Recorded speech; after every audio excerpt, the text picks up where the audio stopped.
Hello, everybody.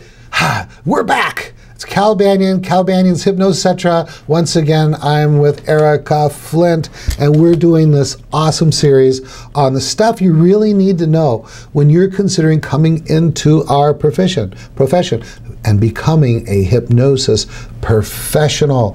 And I'll tell you what, it's just been a really exciting and satisfying adventure as we get this information out. Let me tell you about Erica Flint.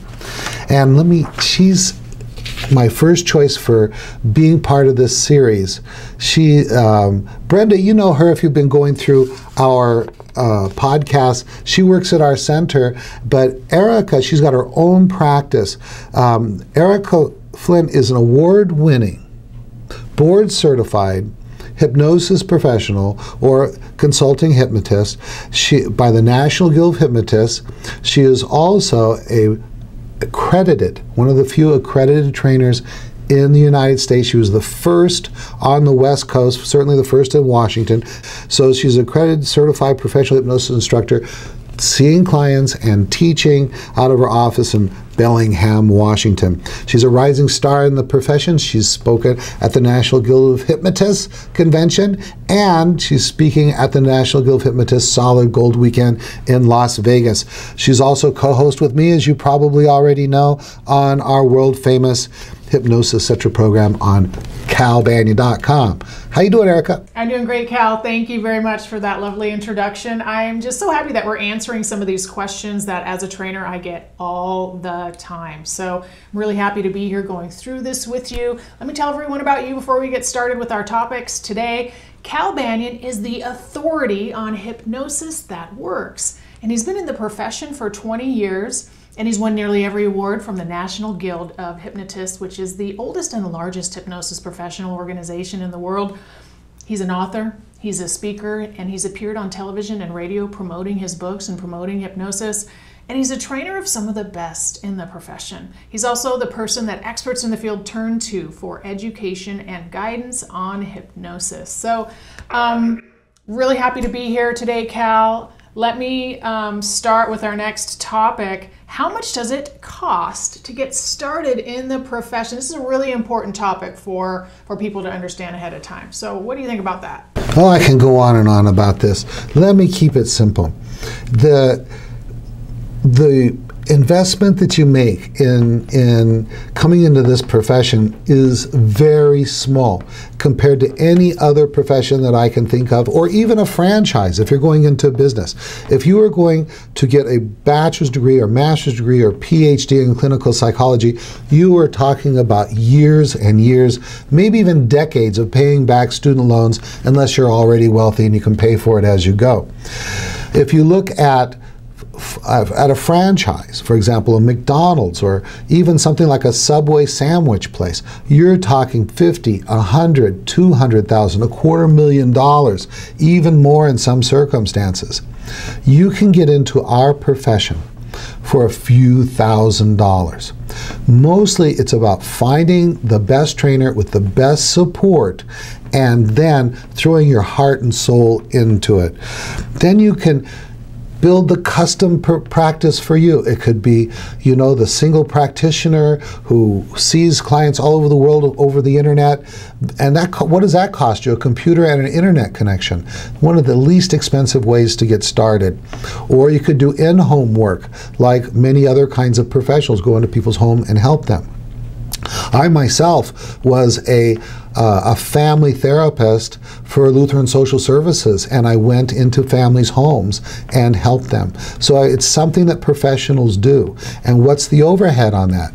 Gosh, you know, you've got to have a vehicle and to be able to go to people's homes, but that's about it. And you get to pick how far you'd be willing to drive. Or you can have a small office, or you can go big time like I did when I got started with 2,000 square feet and built to 4,000 square feet.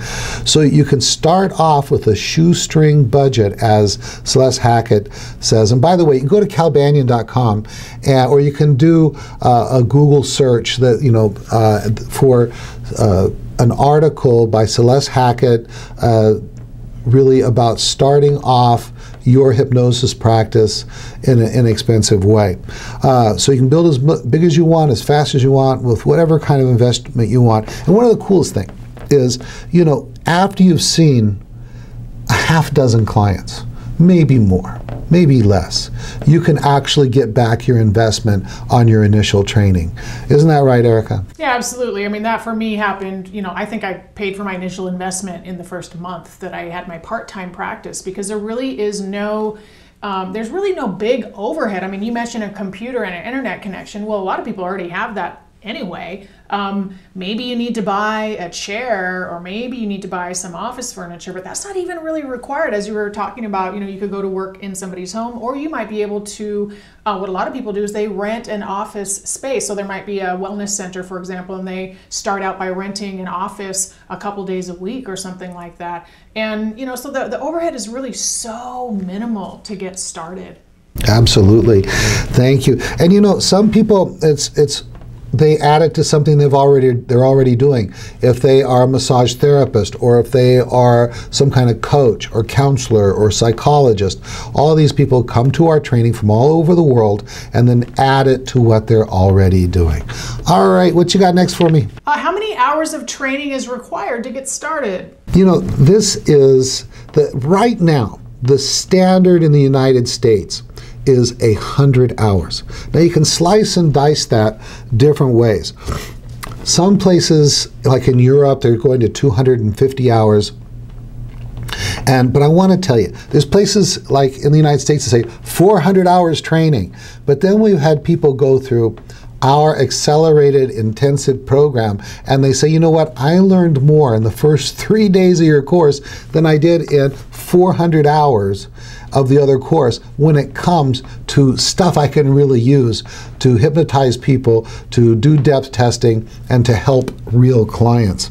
So the 100-hour mark. Now, make sure that that isn't home study.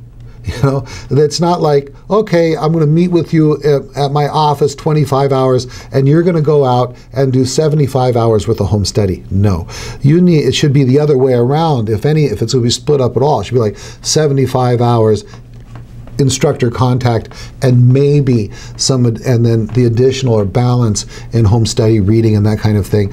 But it should be very, very close. I mean, the best schools are going to be around 90, 100 hours of classroom time where you're actually learning about the meat and potatoes of hypnosis and hypnosis profession. Anything you want to add to that? Yeah, it's really about the quality of training. And we talked briefly about this before, but learning things like classical approaches or the history of hypnosis, although interesting to learn, is something that you could probably just do by reading Wikipedia. So why do you want to pay for that? It's much better to go into training and get the hypnosis that actually works. So yeah, we pack it in the 5-path training, and so those first 3 days, I can understand, Cal, how somebody would tell you that they got more in those first 3 days than in their entire training before, because that was my experience as well going through this training. Perfect. So you want a class that is serious and is really going to pack it in. Because how long do you want to take? You want to take 400 hours when there's schools out there like the 5-path trainers that have a history of doing 100 hours, and then people going from classroom to clients, from beginning to building a serious practice in hypnosis. All right, good. Anything else you want to add, or we go to the next one? Let's go to the next one. So should you specialize, or should you be a generalist, Cal? This is what I think. Well, I think a lot about this. One thing, I mean, if I was the specialist and all I did was stop smoking, stop smoking, stop smoking, I would have started off loving this profession and then started hating it. And the other, probably even more important thing is I teach people to be generalists. And that means to have a system of hypnosis, 5-path, that works for everything. Virtually anybody that walks through the door, virtually any kind of problem, they learn this system that can be applied to any problem. And what that does is it allows you to market to a wide audience and then serve a wide audience and be able to see lots of clients from the beginning. If you're a specialist like, I don't know, golf hypnosis, and you only see golfers, unless you're an excellent marketer, you're not going to have a lot of clients to get started with. You're going to struggle professionally to get started. You're going to struggle financially to get started. And you don't get good at this by doing it, 3 sessions a month. You need to be seeing sessions. And when you learn a system of hypnosis like 5-Path, then what's going to happen is you use the same techniques for everything that comes in, and you become an expert at instant inductions, rapid inductions, covert depth testing as convincers, and then also at creating customized hypnotic suggestions, not just reading scripts, and then also doing the most powerful techniques like age regression hypnosis, age progression hypnosis, parts work, forgiveness work, and so on. What do you think of that, Erica?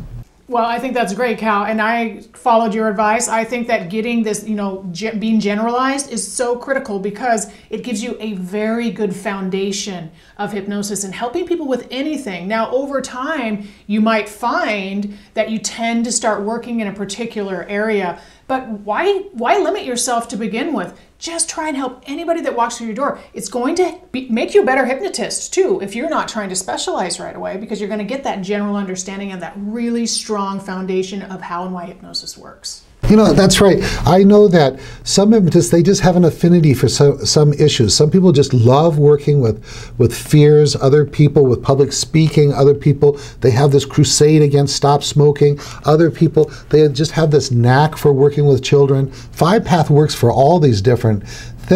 And so you start off as a generalist, and then in your promotional world you say, by the way, we also love working with children, and oh, by the way, we have a proven track record for working with sports improvement. Whatever your emphasis is, and that way you're able to have the best of both worlds: financial success, professional success, satisfaction of working with a number of different problems, and that those special interests that you have. All right, good.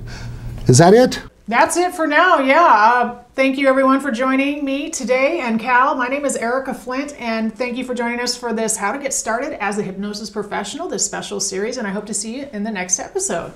Awesome, Erica. And for you folks out there, I will give you a quick reminder. If you're watching these videos anywhere except calbanyan.com, then you're watching them on a certified professional hypnosis instructor's website.